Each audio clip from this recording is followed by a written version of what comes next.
let's get into this week. So we are going to be talking about Dover, and it's not like the upcoming schedule isn't all that great, but at least there are no SVG dominated road courses for the next several weeks. Well, at least until Watkins Glen. So we have Dover, the Brickyard, which is always fantastically exciting, and Iowa, which I don't recall that being very exciting. So that's what we got here for the next 3 races before Watkins Glen, Richmond, and then, which should be exciting, no doubt about it, Daytona in the last race before the playoffs. So really looking forward to that. All right. Let's now talk, before we go over the odds, let's talk about Dover.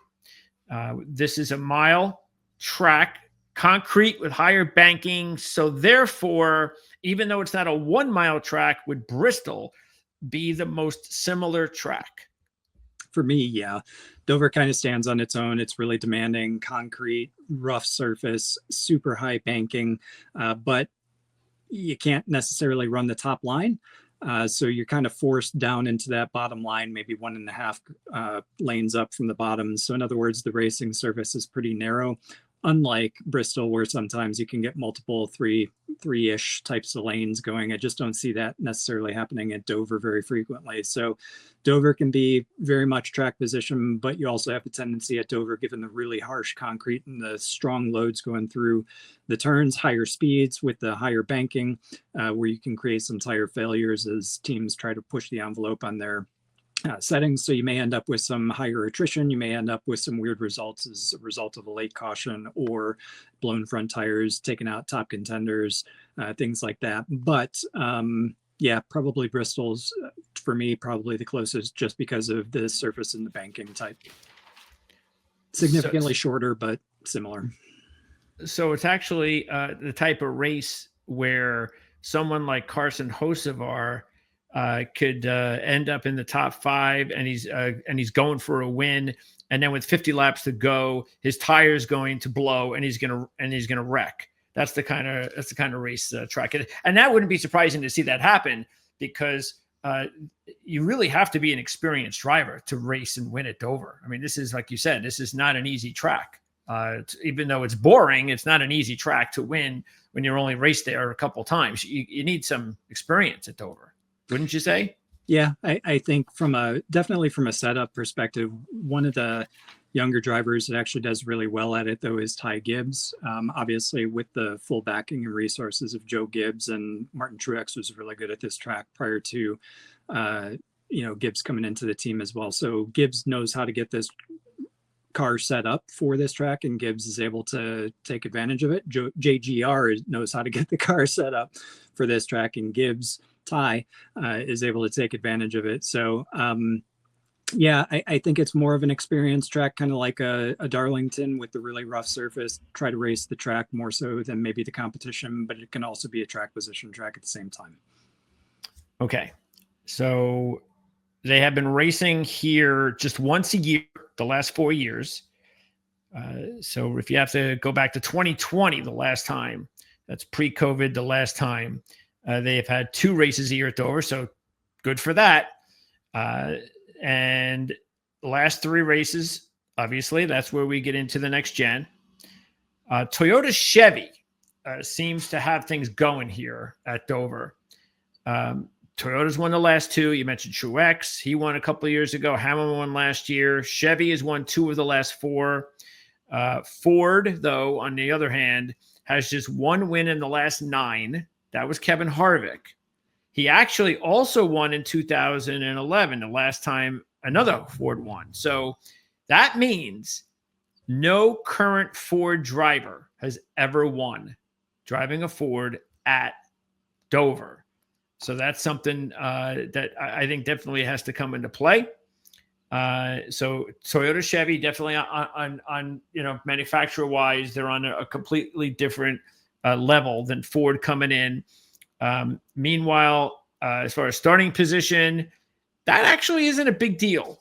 You've had in NextGen, you've had 6th and 4th as well as 17th. Truex was 17th. By the way, that year it was a rain out as far as the setup was. So you have to throw that into consideration. But 3 of the last 5 winners have started 16, 17, and 17.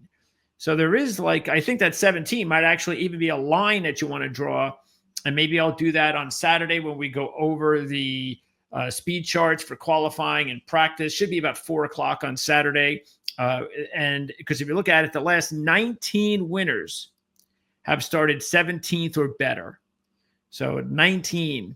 And in the last 16 winners, 9 started in the top 10, 7 started outside the top 10, which again is just telling you that unlike some of the other tracks we've gone to lately, and including the road courses, this is a setup where, as long as you're inside the top 17, that's okay.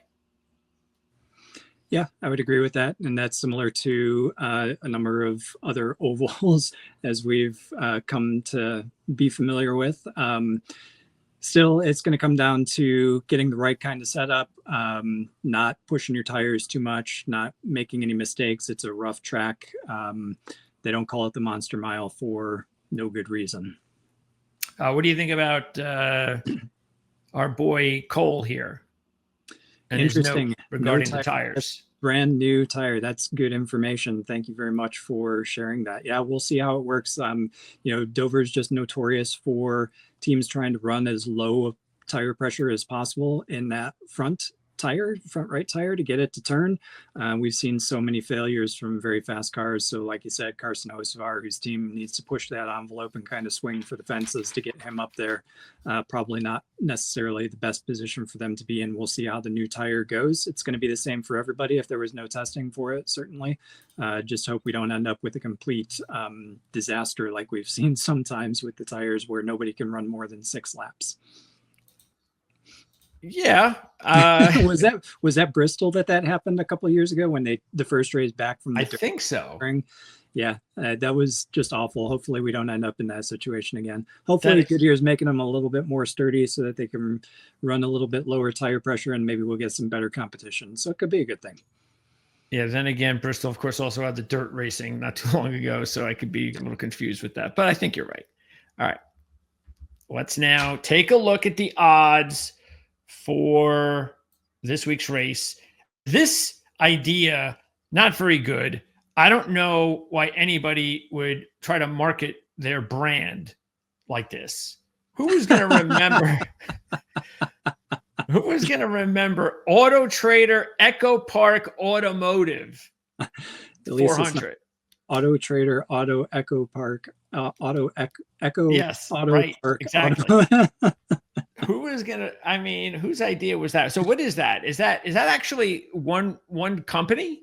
Auto Trader Echo Park are never going to sponsor us after that. So, yeah, like we really have anything to worry about.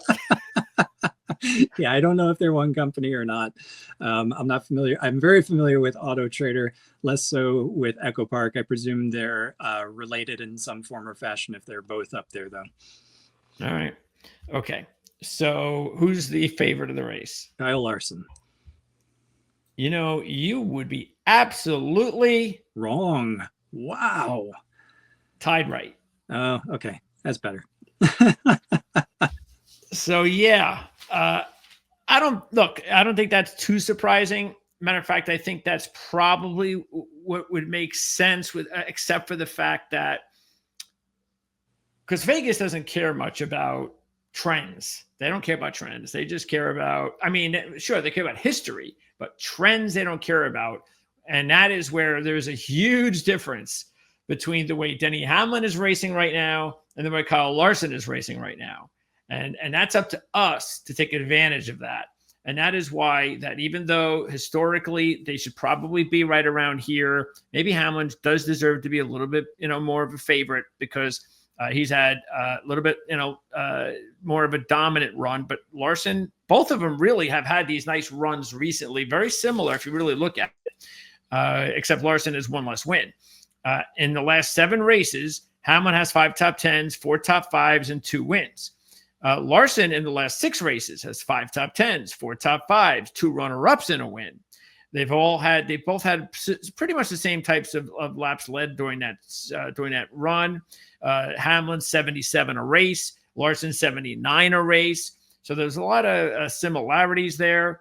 If you take a look at, again, whether or not you want to compare Phoenix, Bristol, we'll throw in the Phoenix stuff because it is a mile track. Hamlin was second at Phoenix, and second at Bristol. Larson, third at Phoenix, dominates Bristol. So that's a sign there that, both of these drivers are really good here lately over the years. Seem to be good at these types of tracks so far this year. But the difference is, we know Denny Hamlin's going through a nice run right now. Kyle Larson, though, in his last 8 races, has a 19.7 average. It'll be interesting to see how both of these guys actually come to Dover off the back of 2 road course races. I think Denny Hamlin had a pretty good Chicago. Both of them, Larson had the worst Sonoma, but Hamlin was nowhere to be found at Sonoma. Probably should have done better, would have expected more from him. Denny Hamlin obviously is the defending winner of at this race.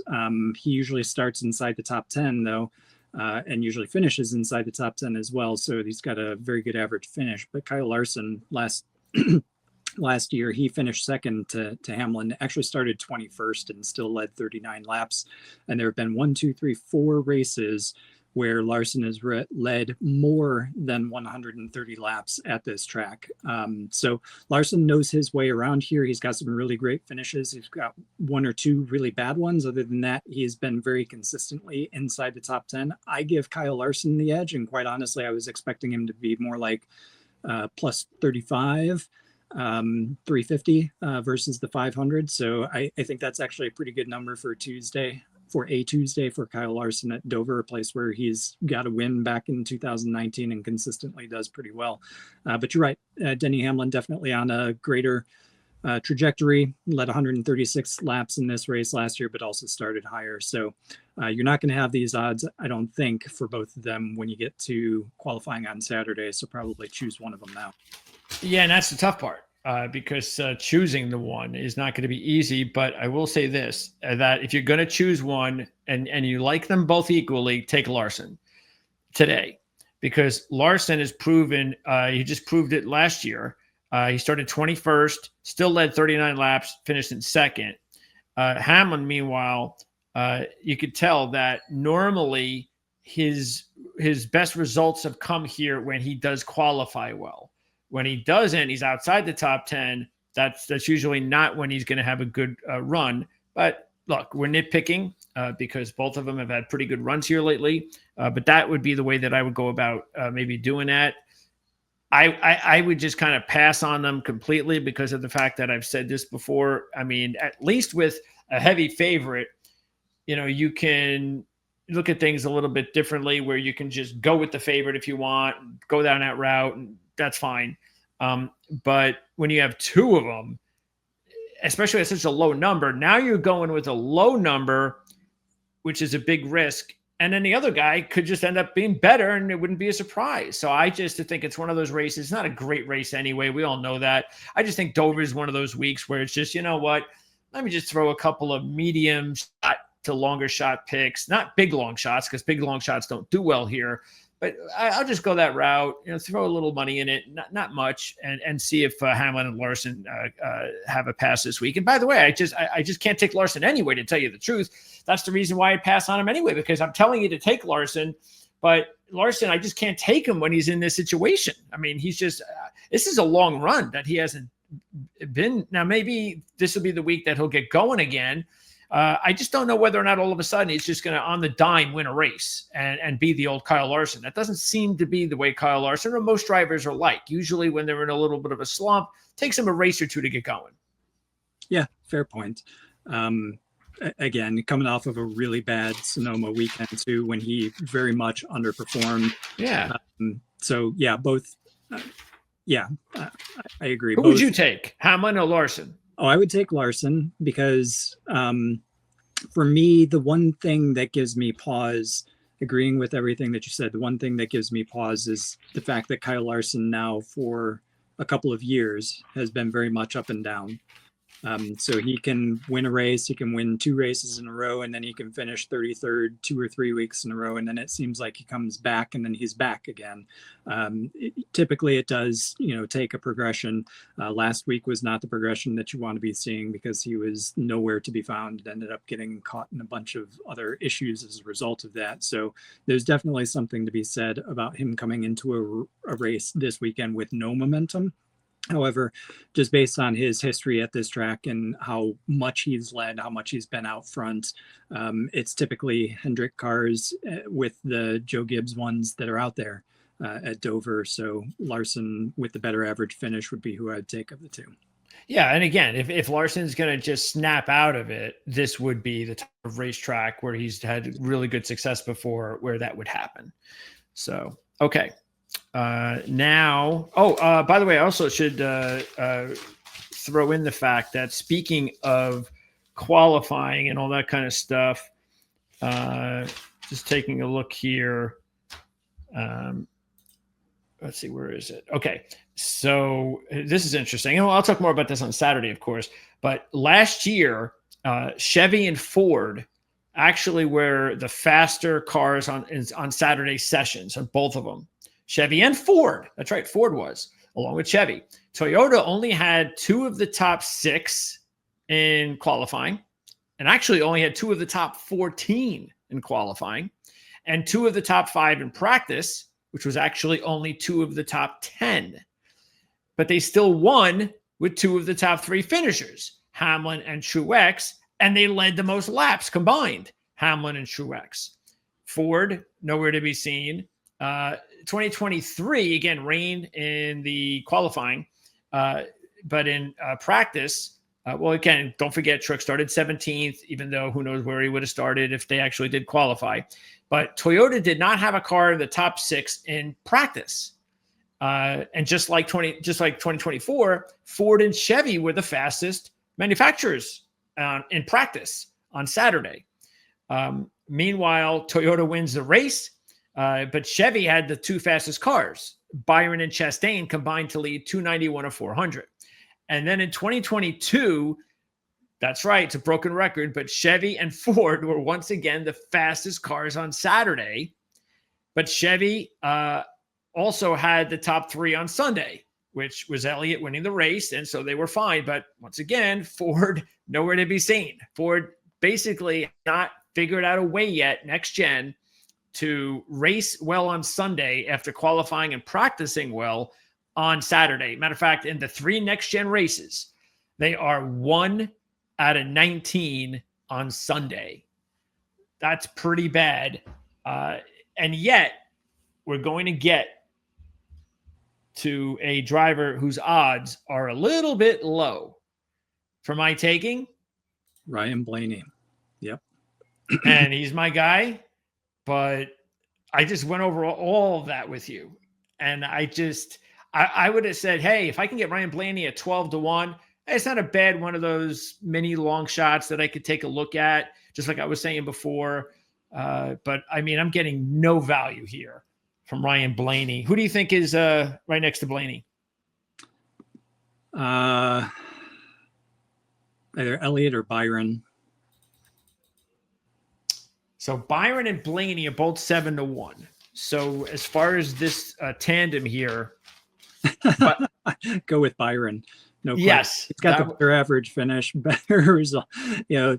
Blaney's getting the bonus of having, top 3 starts the last 2 races here and finishes inside the top 10. Prior to that, he only had 2 other top 10 finishes, both 8th places, but those were back in before 2020, 2018, 2016. Average finish out of 14 starts at Dover for Blaney is 17.4. His average start is significantly better, 10.8. So perhaps that's something maybe he should have a little bit more, powder that he could use during the race. But for whatever reason, Ford's, like you pointed out, over the past several years, just not performing in the race. You look at somebody like Byron, he's got an average finish of 14.9. His average start is 12.5, and he's led 29 laps. No, I'm sorry, 229 laps. 257 total, 250 over his last 5. Just the last 2 over 200 laps. Yes. So for me, it's Byron all day. Yeah. Yeah, especially Chevy versus Ford. And by the way, Blaney was 22-1 last year. Well, what the heck is he doing at 7-1 now? Doesn't make any sense. Like, again, like you said, though, his best 2 races have been his last 2 races. So I'm sure that has a lot to do with it. He led 47 laps from the front row last year. So 7th and 3rd, last 2.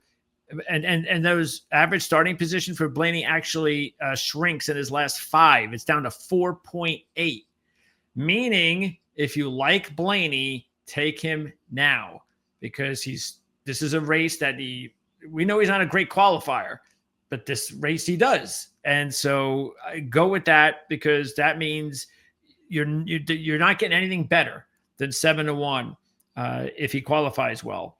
But interesting enough, he has proven that this has been a good track for him, at least in the Xfinity Series. His last 4 Xfinity Series results, 2 fourths, a second, and a first. Of course, it was between 2015 and 2017, but it just shows you that this has been okay for track for him. He feels comfortable here. He feels comfortable here lately. The problem is, what is he doing at 7-1? That's the big issue that we have. Byron, on the other hand, as CJ pointed out, has been equally as good as Blaney lately, and even better, because he's led a bunch of laps. Okay. Next up, we've got these 4 drivers here. And out of these 4, the ones that stick out for me, probably, I mean, the one that definitely sticks out for me, like clearly 100%, is Elliott. Yep. So I think Elliott, even though he just won, I don't care about that. See, here's the thing too. Here you got Elliott, who, if you look at it, he's got 12th or better in 12 of his 14 races. The only 2 that he did not have a 12th or better finish here in his career, he had an engine issue and a wreck. He has a 4.6 average finish when he finishes the race. And he has 10 top 5s in 14 races with 2 wins. He was 5th last year from the 29th spot. He won the race from the 4th spot in 2022. But the interesting thing is, he's got a 5.6 average in his last 5 races on the season with 4 top 5s and a win. Compare that to Larson, and I'm getting 12-1 with Elliott, but 5-1 with Larson. I think Elliott is proving that he's right up there with Larson pretty much at this track. Yes, Larson's been a little bit better, but Elliott's got a couple of wins here and 10 top 5s. So why on earth would I take Larson at 5-1 and not Elliott at 12-1? Yeah, it's like splitting hairs between the 2 of them in terms of average finish at this particular track. Kyle Larson's average finish is 8.8, Chase Elliott's 9.5. Elliott's also shown, like Larson, that he can come from the back and finish in the top. I mentioned Kyle Larson last year finished 2nd, but started outside the top 20. Last year, Elliott finished 5th and started 29th. So Elliott's just got this track. His average start is 9.9, average finish is 9.5. He's led 394 total laps. You mentioned the only 2 blemishes on his Dover career were an engine failure and a crash. Plus, he's still has not finished outside of the top 20 yet this season in any race, and he's on that run of top 5 finishes like you mentioned. So Elliott probably the best on the board so far at this point. Would you take any of these other drivers? I mean, the only thing that I think attracts me to either of the other 3 would be the fact that Reddick has got his groove going again with 3 straight good results, even though he's never led a lap here. Bell has only led 1 lap here. And Chastain maybe sticks out the most because he has that 2nd. He has that 3rd in 2023 and 2022, where he had a combined 184 laps led. And if you look at it, NextGen, he's got a 5.6 average, Pre-NextGen, he was 28.4. Keeping in mind he hasn't had a top fives in the last 7 races since his win. But I might go with Chastain first, Reddick second, and Bell third. I personally would avoid Chastain because last week was a race that he should have done well at, and he did poorly. What did you think, by the way? What did you think about that in the beginning of the race? With Suarez? No, Chastain. Not that. At the beginning of the race, when the announcers said, because they were talking about the strategy at the end of the stage, and the announcer said that, I think he said that maybe he might have mentioned it from Chastain's crew chief. We don't have a car that can beat him this week, so we have to go ahead and take points like this, the stage points. Yeah. Wait a second. You didn't Chastain start and practice in the top 5 last week? Yeah, but once the green flag flew, he was nowhere to be found. I mean, he dropped like a rock. Well, if they're doing that sort of strategy as the race is going, that's fine. But that's why I said he was referencing the crew chief already saying this. Yeah. That means before the race, the crew chief was saying, we don't have a car to beat SVG, when he's like one of the fastest drivers out there on Saturday. Chastain was. I mean, I don't know what that was about. I guess that's right. That's more evidence of what we talked about at the beginning, where it'd be nice if the aggression would start coming and people would start taking chances rather than just kind of opening the door and allowing SVG to go by. And I know people are going to say SVG is so good that they get no chance, but on the restarts, like, just try something, like, make an effort. And I just don't see aggressive. Exactly. And if you're opting for stage points, that makes sense for somebody like Bubba Wallace, who's fighting on the bubble, and that's what he did, and he got some decent points as a result of that. I think he extended his lead over Ryan Preece in the bubble between 16th and 17th place in the playoff standings as a result of that. But when you've got to win, yeah, I guess you've got to take everything that you can get from the day. But to your point, theoretically, you had a fast car. This is a good track for you. You know, you're putting yourself at a disadvantage for the final stage by not coming in early then, or playing that strategy. There are 2 different strategies. You either play for the race win or you play for the stages. And Chastain, I agree. I think probably should have been playing for the win, and that probably goes part and parcel with why he had such a bad finish. But yeah, I would avoid Chastain just because of his race last week. I think he's another one that may be lacking some mojo. So for me, it's between Reddick and Bell. Reddick definitely is on an upswing. He's got everything going the right direction right now, and this isn't a terrible place for him. I do think Bell, there's something to be said, though, for Bell, just because of the fact that he's driving a Joe Gibbs car, and they've been really good here, though he hasn't, to your point, gotten out and led a lot of laps at the track. So he did crash out last year, but only qualified 33. So between Reddick and Bell, those would probably be the only other 2. Chase Elliott clearly remains the standout. Yeah, Bell did win Phoenix, so keep that in mind. The only other mile track we've seen so far. And also, Reddick has an average start of 12.2 at Dover, but an average finish of 14.5. And he finished 20th at Phoenix and 18th at Bristol. So on those tracks, at least this season, Reddick has not done well. Okay, now I was a little bit surprised to see Briscoe down to 16-1 here. I thought I was going to get him right around like where Bowman is and Busch is, right around 22, because the only reason Briscoe was at 16 is because I guess because they're looking at it as he's driving Truex's car.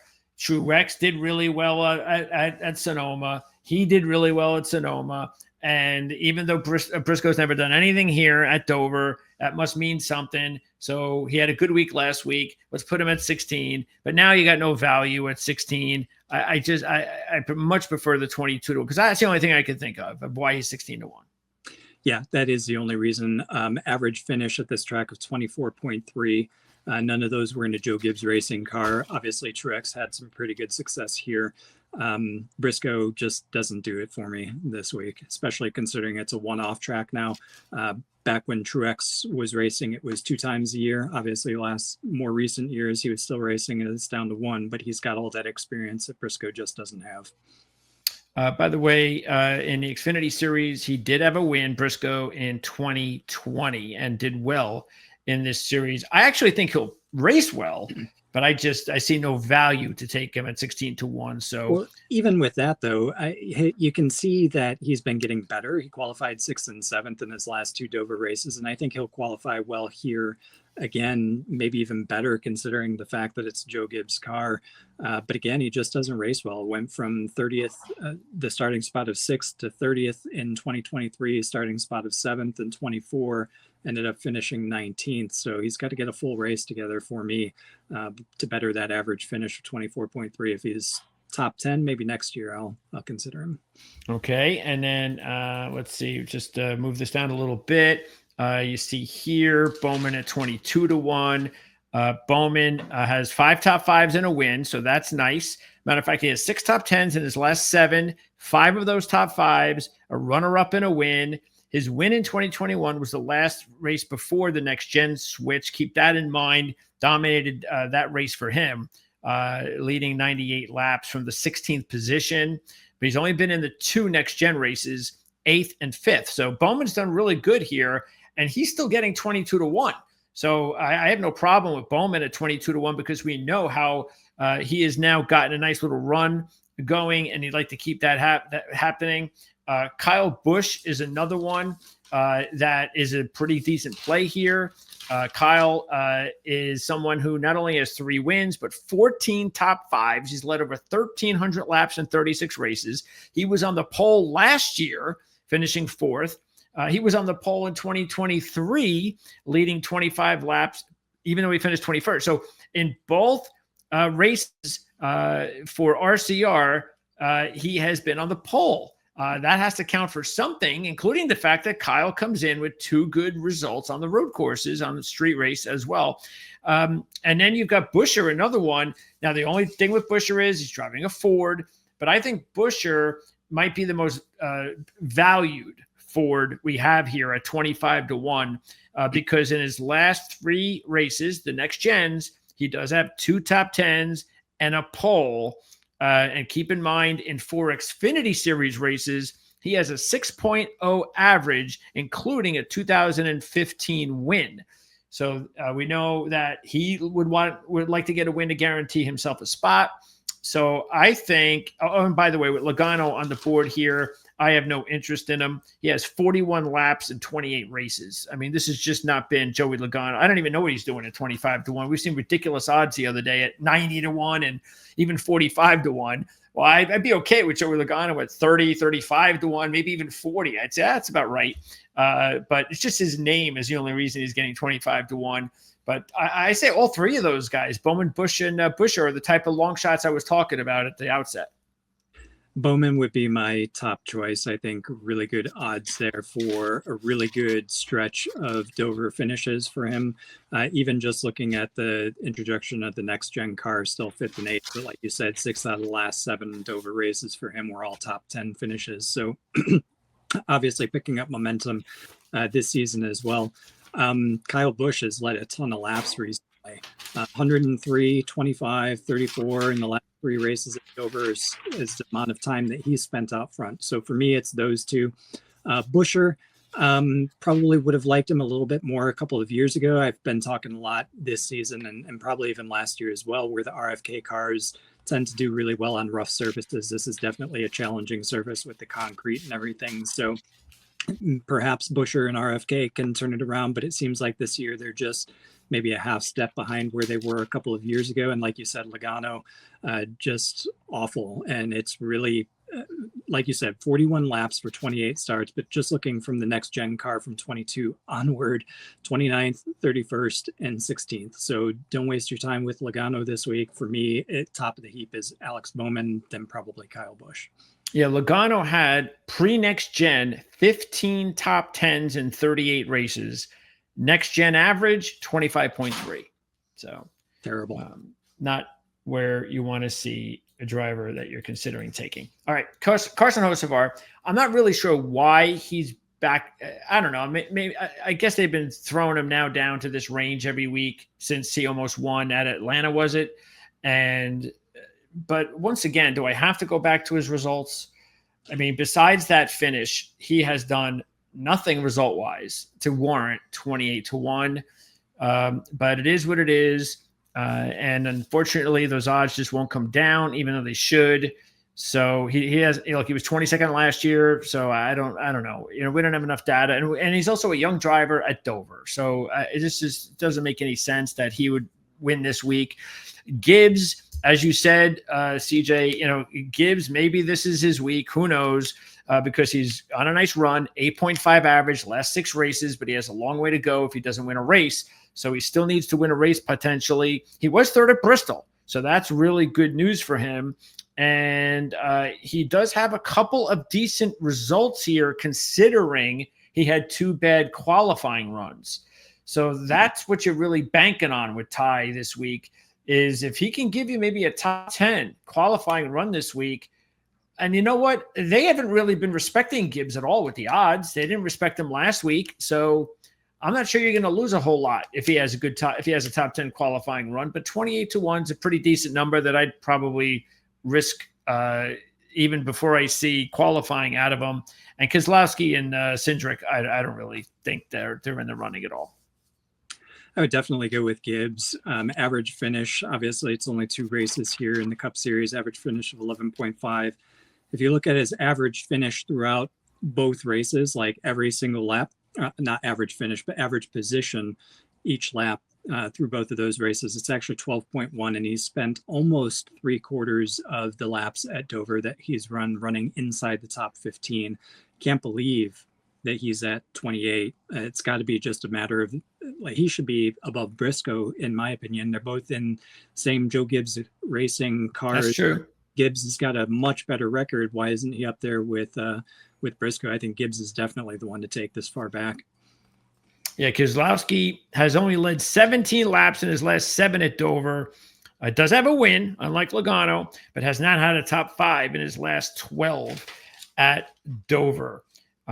Meanwhile, Cindric, the other Penske driver, has not shown anything at all here. 25.7 from 3 Dover starts. Best finish of 15th last year.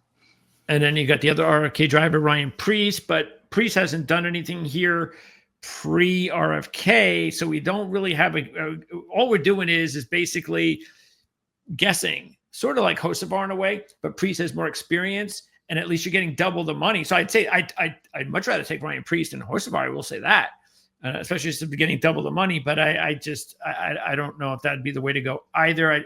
I'd wait to see how he does on Saturday because it's a big enough number. Meanwhile, any of these other drivers, the only one that sticks out is Josh Berry, because Berry, if he can qualify a little bit better, may be someone to look at because his results next gen, not bad. He was also 4th at Phoenix. And if you look at it, his 3 Xfinity Series results, 1st, 2nd, 2nd, leading over 100 laps. And whenever he had his best results in the Xfinity Series, he also qualified well. He hasn't been able to qualify well enough in the Cup. So Berry may be another one like Preece, maybe especially Berry because he's got a lot more data that says good at Dover, where I'd say, all right, if Berry has a good Saturday, I'm still going to get a decent number, and then maybe I'll take a look at him.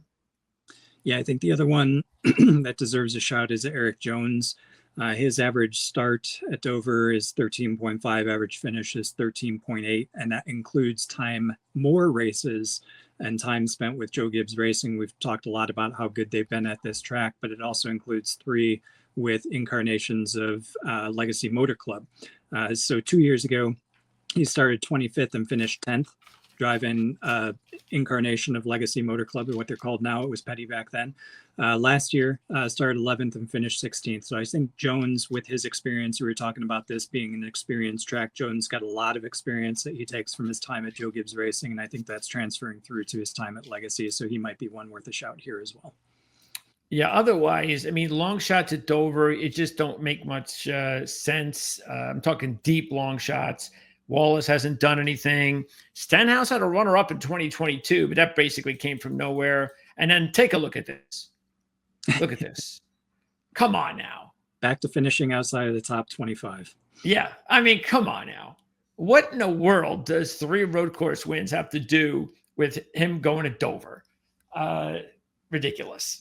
So anyway, yeah, I don't see any of the, I mean, the only one that I actually would look at if you want to maybe top 10 it would actually be Cole Custer. Custer in his 4 cup races has an average finish of 11.5, which is not bad for Cole Custer, with an average starting position of 22.8. And get this, in the Xfinity Series, 7 top 10s out of 8, 5 top 5s and a win. And he led over 300 laps in those races. That's domination, with a 5.5 average.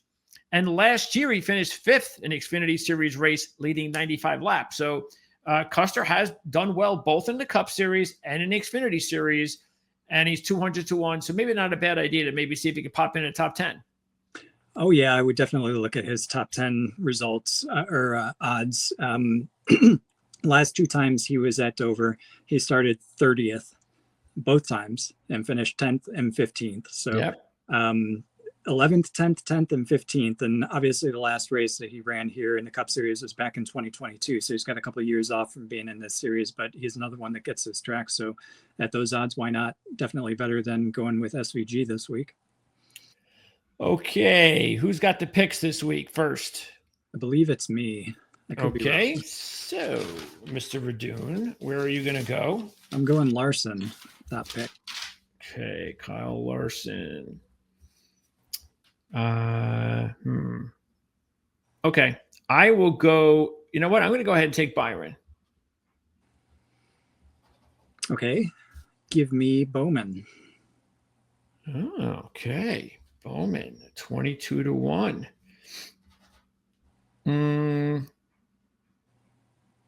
I'll take Elliott. All right. My last choice is Gibbs. Yeah, I definitely couldn't take Gibbs this week. I need to take a rest in Gibbs. I'm going to go ahead, and I'm also going to take a rest from Kyle, but that doesn't mean I won't put a little money on Gibbs and Kyle. But I'll take a break from him on my picks this week and go with Buescher. I know I'm doing a Ford, but he's got good odds. So, all right. So there you go. Larson, Bowman, Gibbs, Byron, Elliott, Buescher. And if I was doing a deep long shot, the only one I would consider is Custer. Would you have anyone in mind that's 40, 50-1 or higher? What was Jones? Oh, Jones is 60-1. There you go. I'll go with Jones then. Deep. Okay, I like that. Not deep, but deep. That's deep enough at Dover. Deep enough. That's a good one. Okay, yeah, because how often do we see Eric Jones average starting and finishing in the 13 range? Definitely. Not very often. Maybe Darlington. Yeah. Maybe. Meanwhile, just quickly want to remind everybody too that we are not going to be talking F1 until next week. Oh, we're back next week. Okay. Belgium. Okay. So, and just championship wise, again, I still think Chase Elliott at 9-1, and even Byron, if you're a big Byron guy, you believe this is his breakthrough year. I think you want to take advantage of those numbers right now. Anyone else? Shane Van Gisbergen at 25-1. How is that even possible? I don't know, man. I just don't. I don't know. I mean, I can't imagine somebody actually put money on him to win the championship, and they were forced to move him down to 25-1. I don't know. Let's see. Bowman, I still think is solid at 25. Buescher at 40. And I still think Kyle at 50 and Gibbs at 50. are probably, you know, some long shots to take a look at this point. Because again, we know how good Kyle is as a Hall of Fame driver. So it's just a matter of, can he get going? And how do we know he won't? So at 50-1, why not? And again, Gibbs is starting to look like the Gibbs we've expected to see. Gibbs. This has been going on a while now. It's 8 races. So 8 or 6. I think it's 8. So it's enough either way that shows you that maybe he's got something going himself in his last 6 races, and maybe even 7 after Sunday.